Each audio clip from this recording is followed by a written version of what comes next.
कि अभी देश के प्राइम मिनिस्टर लखनऊ रैली में आए थे, जहां प्रेरणा स्थल पर उन्होंने लंबा भाषण दिया।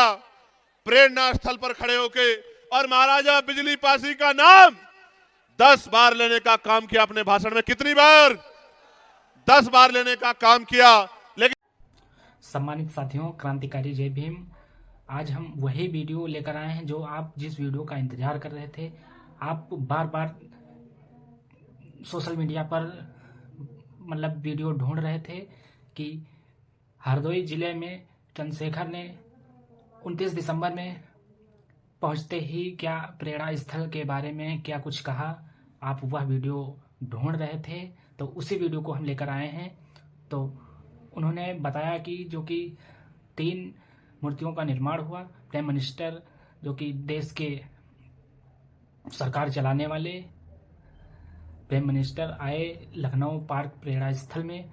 तो उन्होंने चंद्रशेखर जी ने बताया कि अगर जो महाराजा बिजली पासी जी की भी प्रतिमा लगा देते उसी में, तो मेरा दिल खुश हो जाता और हमारे जो कि किसान भाइयों का दिल खुश हो जाता। और बहुत सारे लोग सोचते होंगे कि ये ऐसा क्यों बोल रहे हैं इस भारी मंच पर।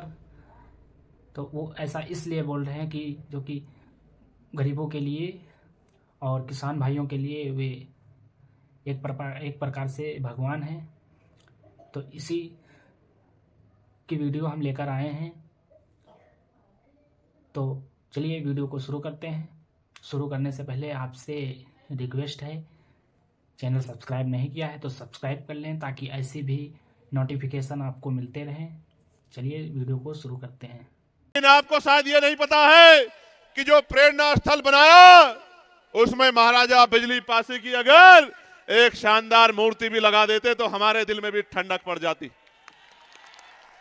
अगर लखनऊ के बसाने वाले महाराजा लाखन पासी की मूर्ति लगा देते तो हमारे कलेजे में भी ठंडक पड़ जाती।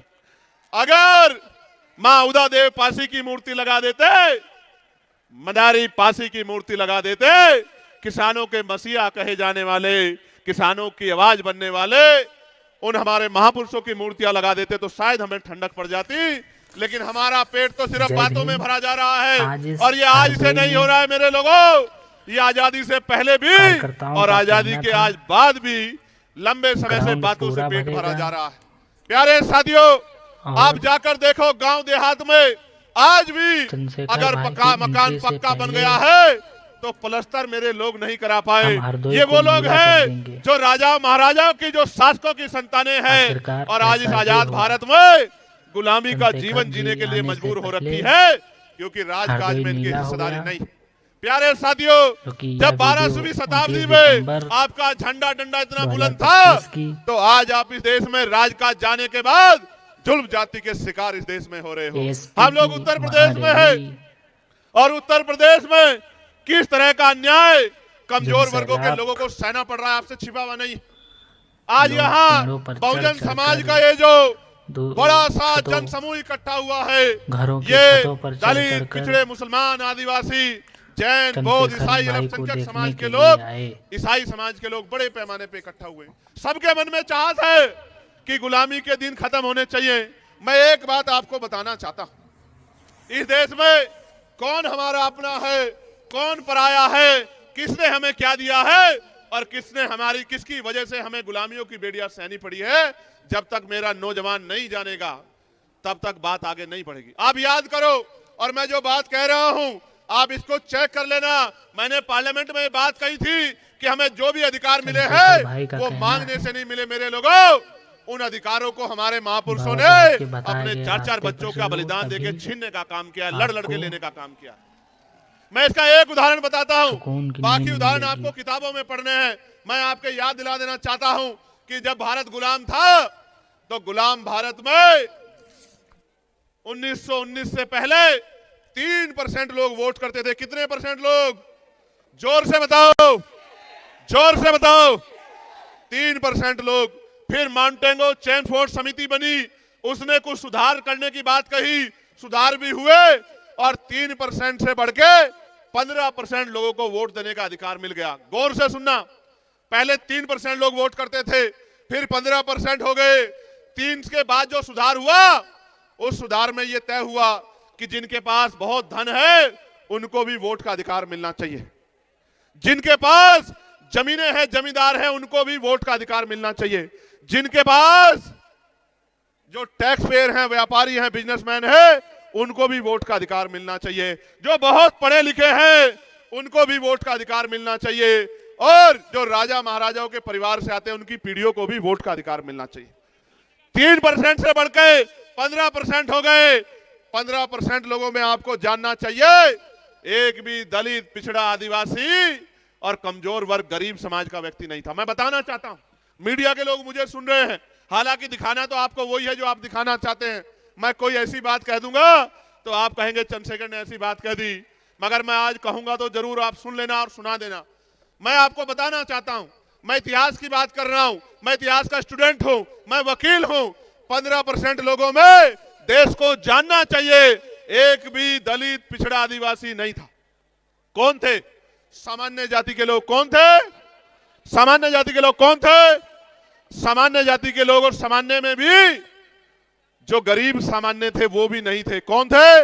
जो मजबूत, ताकतवर, पैसे वाले, संपन्न सामान्य जाति के लोग थे, वही वोट का काम इस देश में करते थे, वही वोट का काम इस देश में करते थे, और उन्हीं के द्वारा सरकारें अंग्रेजों के राज में चुनी जाती थी। मैं आपको एक और जानकारी देना चाहता हूं, मेरी माए बहनें बहुत बड़ी पैमाने पे आई हैं अपने बच्चों को आशीर्वाद देने। मैं आपको बताना चाहता हूं, एक भी महिला को किसी भी जाति, किसी भी धर्म की हो, वोट डालने का अधिकार भारत में नहीं था। यह वोट का अधिकार कैसे मिला? किसने दिलाया?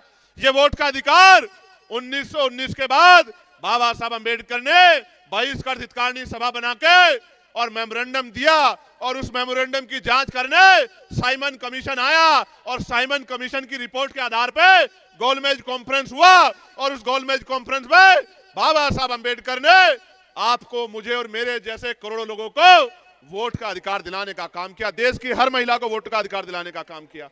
इसलिए समझो, ये वोट हमें मांगने से नहीं मिली मेरे लोगों, मेरे भाइयों, मेरे बड़े अभिभावकों, मेरी माँ, मेरी बच्चियों, मेरी बहनों, मेरी दादियों, चाचियों, ये वोट का अधिकार बाबा साहब अंबेडकर के 4-4 बच्चों की कुर्बानियों से मिला है। मेरी बात को आप याद रखना।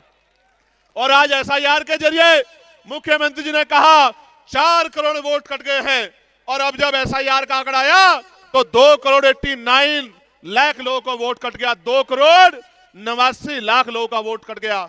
मैं ये पूछना चाहता हूं कि अगर 4 करोड़ वोट की बात मुख्यमंत्री ने कही, तो मुख्यमंत्री ने झूठ बोल के प्रदेश को गुमराह क्यों किया कि 4 करोड़ वोट कट गए हैं?